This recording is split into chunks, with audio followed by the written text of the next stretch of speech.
Dans cette deuxième leçon du premier module de notre formation, nous allons découvrir d'autres fonctionnalités de Streamlit.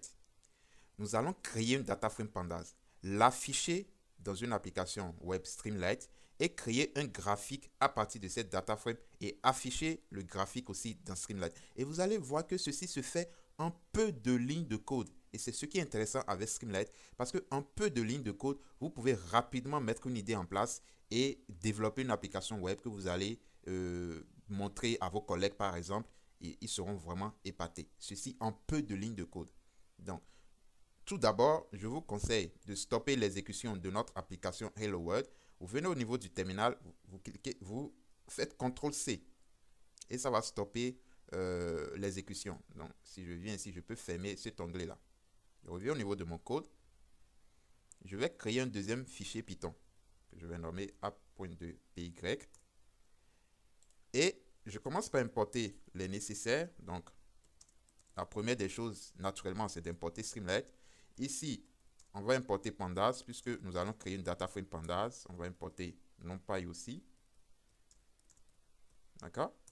Donc, je vais créer tout simplement une distribution normale. D'accord? np random.normal de taille 1000. Donc, 1000 observations. D'accord? D'une distribution normale. Et je vais la transformer en une data frame.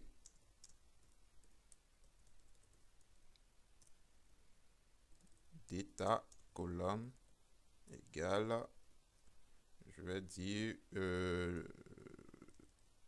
dist norm. Ok, pour des distributions normales, tout simplement. Quand je fais CTRL S, et je viens au niveau de mon terminal, je fais Streamlit run app2.py. J'exécute ce code Python et on verra ce que ça va donner. Vous voyez que rien ne s'affiche. Rien ne s'affiche parce que je n'ai, au niveau de mon code, je n'ai pas dit d'afficher quelque chose. Regardez, même si je fais data, CTRL S, je reviens au niveau de l'application, je fais always run. Ah, donc au moins ça c'est affiché, ok?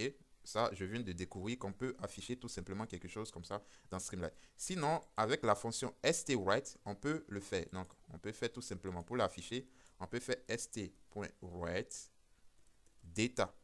Ok, si je fais CTRL S, ouais, il est là. Ok, au lieu de tout afficher, je peux dire affiche-moi seulement les premières observations. Donc, si je fais CTRL S, je reviens. Vous voyez, je peux aussi utiliser st data frame pour afficher une data frame. Donc, st data frame,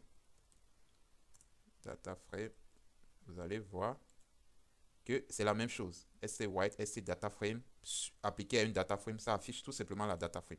Donc, je peux par exemple mettre ceci en commentaire. Donc, c'est l'un ou l'autre, c'est ce que vous voulez. Moi, je suis beaucoup plus habitué à write, mais on peut aussi utiliser st data frame pour afficher une data frame.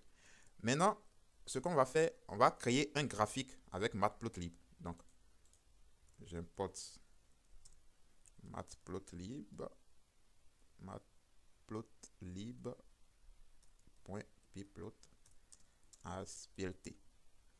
Et je reviens ici pour créer mon graphique. Je fais plt ist. J'ai juste besoin d'afficher ma distribution. Donc, je vais appeler comment dist norm. Ok. Alors, si je fais ça et que j'enregistre, qu'est-ce qui va se passer? Rien ne s'affiche. Si je fais plt show, est-ce que ça va s'afficher? Non, rien ne s'affiche toujours. Parce que Streamlit a des fonctions dédiées qui fonctionnent avec des librairies comme Matplotlib, Seaborn, etc. pour afficher des graphiques à l'intérieur de Streamlit.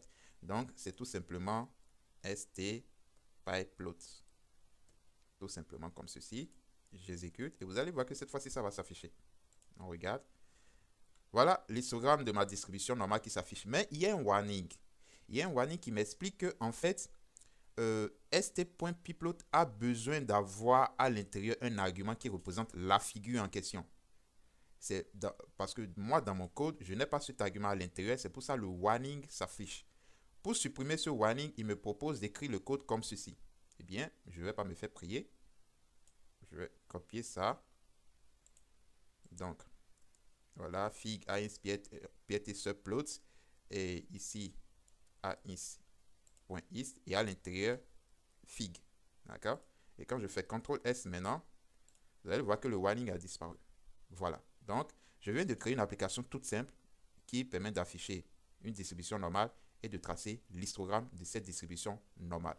Donc, dans cette leçon, vous avez découvert comment afficher une data frame dans Streamlit et comment afficher un graphique Matplotlib tout simple avec Streamlit en utilisant la fonction pyplot.